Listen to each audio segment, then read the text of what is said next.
Un médecin pour chaque Québécois, est-ce que ça passe par un salaire en fonction de la performance? Avec nous ce soir, Victor Henriquez, Justine McIntyre, Jacinthe Ève Harel et Dr Christiane Laberge. C'est parti pour 30 minutes de débat.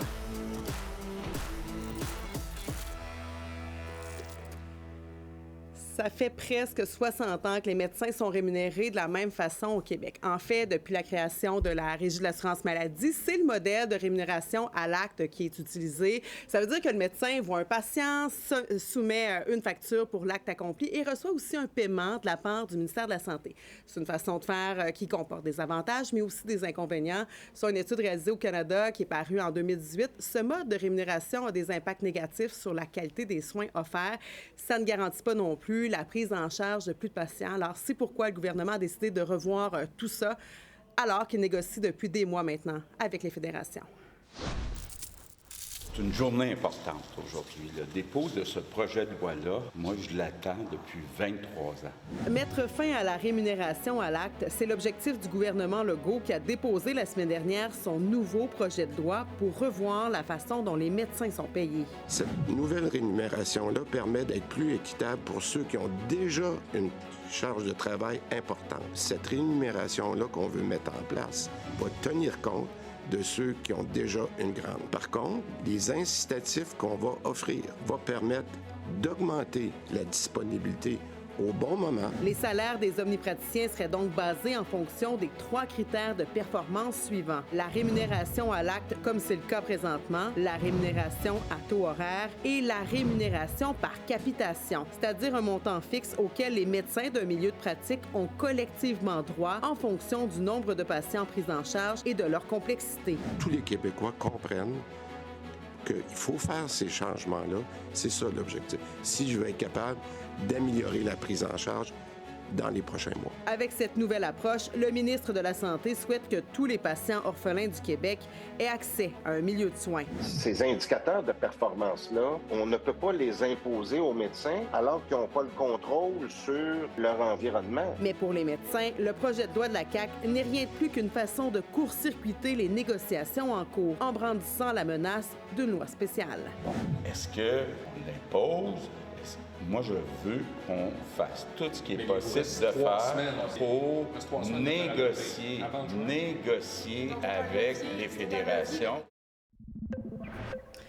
Alors, notre question ce soir, pour ou contre rémunérer les médecins selon leur performance? On commence avec un premier tour de table pour voir votre position. En quelques mots, d'abord, Victor? Pour. Je pense que c'est important. La performance, ce n'est pas seulement une question de productivité, mais c'est une question de résultats. Et il est temps, justement, qu'on ait de meilleurs résultats dans notre réseau de la santé. Justine? Et pour moi, je suis contre parce que, justement, il ne faudrait pas baser une rémunération sur la performance. Quand on parle d'un médecin, il est surtout là pour octroyer, il ou elle, est surtout là pour octroyer des soins. Donc, je voudrais qu'on garde ça hors de l'équation. Si on veut critiquer quelque chose ou attacher quelque chose, il faudrait que ce soit plus au niveau de la gestion que la rémunération des médecins. Jacinthe Ève, qu'est-ce que tu en penses? À cette question précisément, je suis contre. Par contre, quand il est question de rémunération par capitation, je trouve que c'est une bonne idée. Mais sur la performance, c'est quoi la performance? Est-ce que c'est prendre le temps avec un patient de le soigner puis de prendre le temps qu'il faut? Ça dépend de quelle performance on parle. Donc, si c'est généralement sur une performance en termes quantitatifs, je suis contre. Dr Laberge? Pour, à condition de définir la performance. Parce que la performance, actuellement, on rend des services, mais on ne rend pas beaucoup de soins. Et malheureusement, ça va prendre un chef d'orchestre, et ça, c'est le rôle du médecin de famille. Encore, même si on trouve qu'à Santé Québec, que c'est dépassé, le médecin de famille, mais c'est un chef d'orchestre qui va devoir avoir, avec des communications, et on sait que le régime informatique est fort déficient. Alors, avec un système informatique performant, avec des afférents importants, c'est-à-dire accès à la radiologie, accès aux tests de laboratoire, accès à tout ça. Et là, on va pouvoir juger de la performance. Mais la performance ne sera pas en premier. Combien tu vois de patients par jour? Toi, tu es efficace, tu en as vu 72 aujourd'hui. Yeah! Non. Alors, notre question est sur Nouveau.info depuis 17 heures. Maintenant, voici ce que les internautes en pensaient avant le début de l'émission. Donc, 66 des internautes sont pour la rémunération des médecins selon leur performance et 34 sont contre à l'heure actuelle. Bien sûr, vous pouvez aussi répondre à la question en balayant le code QR et commenter par courriel ou sur X ou encore sur Blue Sky. Alors, place au débat. Maintenant, vous avez vos interrupteurs dont vous pouvez vous servir une seule fois pendant le débat. Alors, c'est parti. Donc, Victor, je commence avec toi. Est-ce que les médecins doivent être davantage imputables? J'aime beaucoup ce que vous avez dit, Dr. Laberge, parce que cette question de la performance, on a tendance à la confondre avec la productivité. En ce moment, dans une rémunération en acte, ce qu'on paye, c'est le plus d'actes possible dans le moins de temps possible, puis c'est plus une question de soins. La performance a tout un volet qualitatif qui est pris en considération, qui n'est pas pris en considération actuellement. Il y a aussi une question de performance collective. Lorsqu'on a mis en place les GMF, il y avait cet objectif-là. Alors, comme vous le dites, le médecin de famille est un chef d'orchestre qui doit faire fonctionner un orchestre. Maintenant, il y a aussi le fait que, ne l'oublions pas, le médecin est une incorporation aujourd'hui. Il y a une entente avec le gouvernement où est-ce que le médecin est incorporé. D'ailleurs, c'est la seule incorporation qui a le droit d'avoir un seul client et qui a une garantie de client également. Donc, je pense qu'il ne faut pas avoir peur non plus d'exiger une espèce d'entente aller-retour. Mais en même temps, il faut leur donner les moyens. Donc, je pense qu'avec l'évaluation d'une performance, on va avoir une évaluation des deux côtés aussi, de ce qu'on va lui donner comme moyen, mais aussi de ce que le médecin va livrer comme service. Bien, donner les moyens présentement, là, on sait le contexte est assez difficile. Je pense juste aux hôpitaux qui sont vétustes. Justine, est-ce que tu penses qu'on met trop de pression, justement, dans ce contexte-là pas évident sur les médecins? Absolument. Et quand je vois la manière que les gens ont répondu à la question, je comprends pourquoi on répond comme ça, parce qu'on a tous l'expérience de notre système de santé qui tombe de partout, avec des hôpitaux vétustes, avec la difficulté d'avoir accès à un médecin de famille. Donc, je comprends qu'on vit tous cette frustration-là et il faudrait trouver une solution. Mais la solution, selon moi, ce n'est pas de mettre des critères de performance sur les médecins. Il y a d'autres choses à faire. Quand on regarde, par exemple, la vétusté, ça va nous rattraper et rapidement.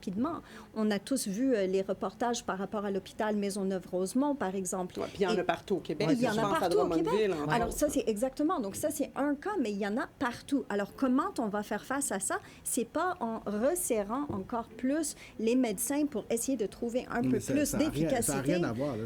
Ben oui, non, mais c'est quand même le système de santé qui est déficitaire. Non, mais c'est parce qu'on ne peut pas mélanger immobilisation. Mais en même temps, ça a quand même un impact c'est le même travail des médecins. À la base, c'est même pas le même budget. Vous avez-vous l'impression que ça vient nuire au travail des médecins dans le contexte dans lequel ils travaillent? Le contexte, c'est l'informatisation qui est pourrie, les informations qui ne passent pas. Et le chef d'orchestre ne peut pas jouer quand il te manque 3 violons puis 2 clarinettes. Et actuellement, on sait que Santé Québec a congédié au plancher des ergothérapeutes, des physiothérapeutes, etc., alors qu'on va nous demander, dans un but de performance, toi, tu es un jeune homme de 27 ans et tu as simplement un peu d'asthme et tu as des problèmes musculo-squelettiques parce que tu es un amateur de triathlon. Donc, je suis ton médecin de famille. Oui, je vais traiter ton asthme. Tu es un cas, entre guillemets, relativement léger et je t'envoie tout de suite en physiothérapie. Mais il vient d'être congédié puis on a bloqué les admissions dans les CLSC et dans les GMF. Tu fais quoi? Tu t'en vas au privé? Et là, moi, je perds dans ma performance d'avoir une gestion intégrée de la santé. Ben ouais. Je viens de perdre des points.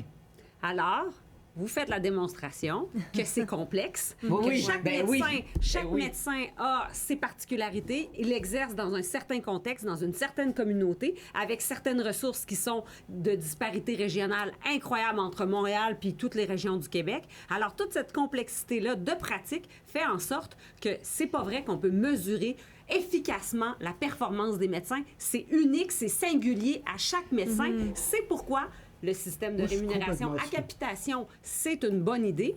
Le système mais peut-être justement, ça fait partie de la performance. Ben oui, absolument. c'est ça. Ça Moi, je suis complètement sur le choc de la synthèse.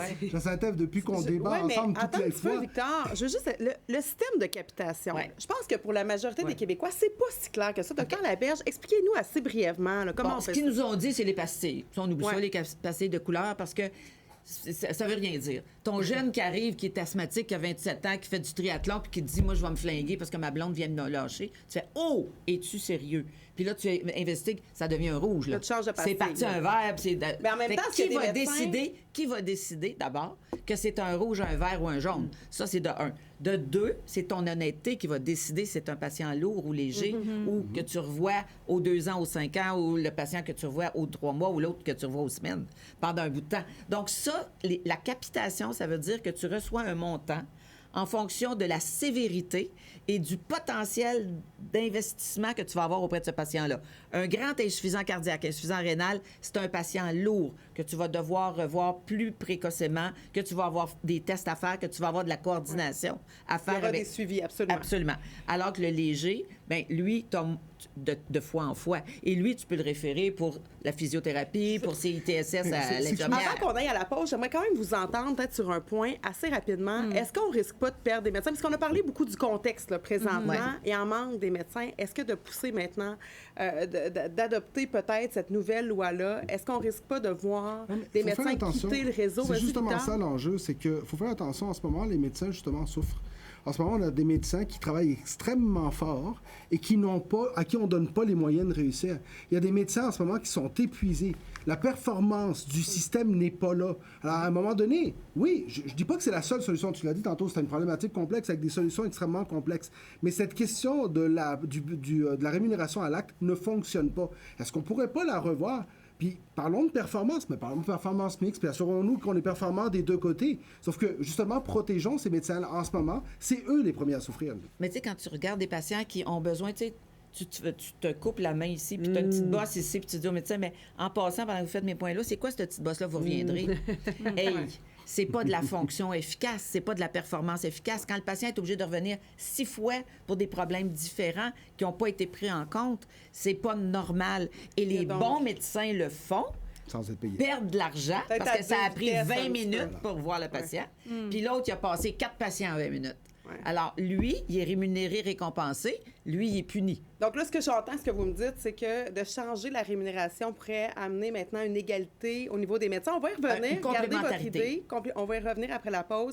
Je vous rappelle qu'il y a notre question ce soir. Donc, pour ou contre rémunérer les médecins selon leur performance? Répondez à la question en balayant le code QR. Participez au débat par courriel sur X ou encore sur Blue Sky. Le débat se poursuit tout de suite après la pause.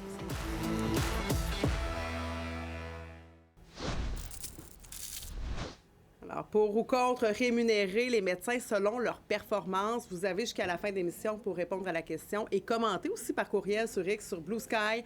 On veut vous lire d'ici la fin de l'émission. Alors, on poursuit notre débat présentement. Il y a une enquête qui a été faite, un rapport par des experts. Et là, visiblement, avec la présentation de ce projet de loi-là, on n'a pas fait référence, finalement, aux conclusions des experts. Ce qui fait dire aux médecins que, finalement, le gouvernement se sert du projet de loi pour éviter de négocier avec eux. Jacinthe, t'en penses quoi?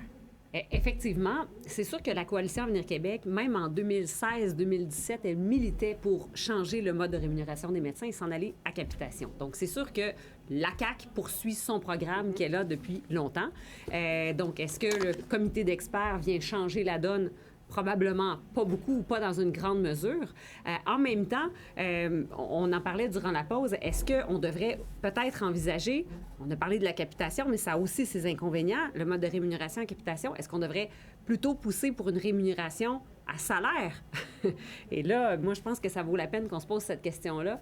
Puisque... Justement, Victor, est-ce qu'on a les moyens d'arriver à cette réforme-là, finalement, ou à ce mode de financement-là, de paiement-là des médecins? Je ne suis pas économiste, c'est sûr que ça coûte très cher, parce qu'en ce moment, il y a quand même un bénéfice fiscal important. Là. Je le répète, là, les médecins sont les seuls incorporés avec un taux de taxation très bas à avoir un seul client puis avoir une garantie de clientèle. Puis, il y en a plusieurs qui se plaignent qu'ils ont beaucoup de facturation à faire. Moi, la facturation, je la fais le dimanche entre minuit puis 2 heures du matin. Alors, à un moment donné, les gens à leur compte ont cette responsabilité-là. S'ils deviennent salariés, il ne faut pas oublier qu'il y aurait quand même des aspects de performance. Et là, à un moment donné, il ne faut pas devenir allergique à cette question de la performance. On peut avoir une allergie à la productivité, à dire ce n'est pas une usine où est-ce qu'on va calculer le nombre de soins qu'on donne. Mais à un moment donné, il faut qu'il y ait de la performance dans tout. Et même s'ils sont à salaire, il va falloir qu'il y ait de la performance. Parce que c'est ça le problème de notre système. C'est qu'il n'est pas performant. C'est pas qu'il n'est pas financé, c'est pas qu'il n'y a pas d'argent, c'est pas qu'il n'y a pas de monde. C'est qu'il n'y a pas de performance dans le système. Mais la performance, elle n'est pas... On a prouvé déjà qu'à 20 minutes de rencontre avec ton patient, quand tu fais le tour du jardin qu'on appelle, tu évites 6 visites au système. Mais dans notre performance, on n'évalue pas ça. On n'évalue pas non plus la capacité rapide de communiquer d'un intervenant à l'autre. Il y a des silos de communication. Alors, ça bloque tout le système. Est-ce que le nouveau mode de rémunération permettrait de rendre les choses plus claires? Bien ça, tu vois, quand il a dit « ça va brasser », moi, là, je te fais une belle salade César avec le rapport des experts que j'ai payés puis qui me donnent des choses. C'est une belle salade César avec des beaux ingrédients, ça va être bon. Le PM, ce qu'il a fait, il n'a pas regardé le rapport du comité, il a sacré ça dans le blender. C'est une salade César pareil. Ben là, mais c'est pas la même de salade chose. César puis de négociation, la Fédération des médecins spécialistes, eux, ont décidé d'avoir recours au service de Lucien Bouchard. Quel Qu'est-ce beau que ça mot. va changer dans la négociation? Ça va changer que M. Bouchard, M. Legault sont comme ça. Fait que déjà, pour négocier, c'est plus facile. Puis c'est plus facile de faire entendre raison par quelqu'un qui a ton admiration. Et une aura publique absolument phénoménale. Exactement. Tu trouves que c'est un bon coup pour la communication? Parce que M. Bouchard, Maître Bouchard règle les négociations. C'est ça, c'est un chef négociant. Avec les avocats de l'État, avec les médecins spécialistes, il règle des négos. C'est ça. Mais je pense pas que ça va changer le fond de la discussion, par exemple. Cette discussion-là sur la performance, tu l'as dit, Jacinthe, la CAQ s'est fait élire avec cette promesse-là de revoir la rémunération. M. Legault dit, ça fait 23 ans que j'attends la création des GMF. Et honnêtement, même les libéraux, pendant 15 ans, ils y rêvaient aussi. Donc, à un moment donné... Oui, M. Bouchard va négocier des conditions, mais je ne suis pas sûr que la performance va disparaître du calcul. Justine, j'aimerais ça qu'on s'en aille peut-être sur un autre sujet. Est-ce que l'amélioration des soins de santé, ça passe juste par changer le mode de rémunération des médecins, il n'y aurait pas d'autre chose à faire? Bien, c'est sûr que moi, je ne suis pas dans le système médical, donc ce n'est pas mon expertise. Alors, je vais parler d'un point de vue plus d'un patient ou de quelqu'un qui accompagne un patient. Et comme j'ai dit au début, dans mon argumentaire, je pense que tout le monde voit qu'il y a des inefficacités dans le système, certaines inefficacités qui ont été soulevées par Dr Laberge, par exemple. Et ça, ce n'est pas des choses qui sont reliées à la rémunération strictement. Alors, si on change uniquement pour changer, au lieu de voir où sont les vraies inefficacités, c'est là que j'ai un problème de pourquoi est-ce qu'on perd notre temps à demander aux médecins de changer leur manière de se faire rémunérer, à imposer de nouvelles contraintes aussi, quand on voit bien qu'il y a des inefficacités qui sont clairement liées à la gestion, par exemple, à la manière qu'on va traiter la documentation, à la manière que le patient va être reçu, va être suivi, va être soigné par d'autres professionnels par la suite. Alors, c'est toute cette coordination qui est devenue, je veux dire, parfois un labyrinthe et très difficile à naviguer. Ouais. Alors, je pense que c'est là qu'il faut aller plutôt que de revoir la rémunération. Docteur Laberge, en 30 secondes, à quel point, comme médecin, ça vient miner la performance, tout ce labyrinthe-là? Les GMF, là, comment t'expliques que la vérificatrice générale ne peut pas rentrer à moins de demander l'accès à l'information puis toutes les patentes? Ça, c'est un règlement qui pourrait passer demain matin en disant, à partir de maintenant, la VG peut aller vérifier les GMF, voir s'il y a des abus, voir s'il y a des choses. Réduire le nombre d'actes, c'est déjà dans leur machine à performance, là. Ça fait que ça, c'est excellent aussi parce que tu vas pouvoir faire ton rapport toi-même, alors que là, tu peux pas tellement il y a d'actes. Et l'autre chose aussi, c'est que dans le GMF, c'est pas de dégarnir comme dans les CLSC, et il va falloir redéfinir c'est quoi un CLSC, c'est quoi un GMF. Et l'autre chose, c'est que le privé, pourquoi on ne fait pas comme dans les autres provinces? Vous voulez qu'on soit plus efficient? Mettez l'acte au privé au même prix que celui du public. Une hanche, c'est autour de 900 $. Un genou, c'est autour de 600 $, alors que c'est pas 26 000 $ comme la semaine passée. J'ai vu une madame qui est de 82 ans aller demander à sa banque 26 000 $ de prêt pour aller se faire réparer le genou. Ça fait un système à deux vitesses, je vois que tu veux réagir. On va y revenir après la pause parce que, bien sûr, vos commentaires, ça fait extrêmement réagir. Et dès qu'on parle de santé, c'est une corde sensible au Québec. On va aller lire d'ailleurs un premier commentaire, celui de Gilles. Gilles, il dit qu'il est contre. Il est très inapproprié pour les patients que la performance des médecins soit évaluée par des fonctionnaires. Après la pause, bien sûr, d'autres commentaires. Et on verra si l'aiguille a bougé. On s'arrête quelques instants. Restez avec nous.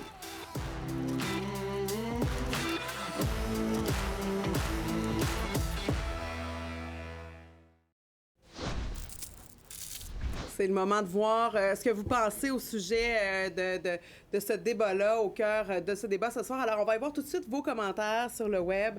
Donc, Stéphane qui dit « Contre les médecins, ils vont déserter et ils vont se retrouver avec une pénurie encore plus grande qu'en ce moment. » Ça, c'est une crainte qui revient beaucoup d'ailleurs.